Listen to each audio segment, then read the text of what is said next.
Tout ce qui brille n'est pas or. Très beau plan, aux couleurs bien choisies.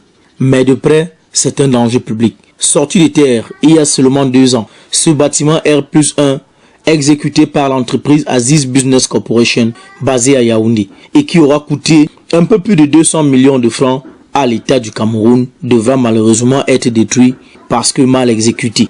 Après son passage à l'Éniette de Bolova en septembre dernier, la ministre des Enseignements secondaires avait pris la décision d'interdire toute fréquentation de ce bâtiment par les élèves et enseignants, afin d'éviter une hécatombe dans les jours à venir. Et depuis lors, l'école normale d'instituteurs d'enseignement technique de Bolova est en débandade totale dans toute la ville.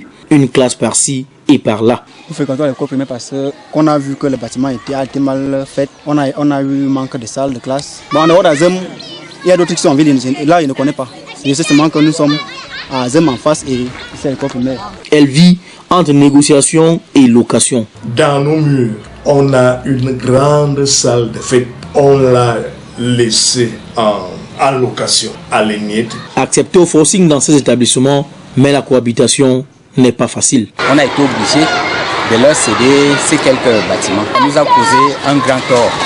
On a été obligé de regrouper les élèves dans des classes de façon serrée. Dans ces conditions, comment sont encadrés ces élèves qui veulent pourtant être dans la même enseigne? Chaque site fait son rassemblement.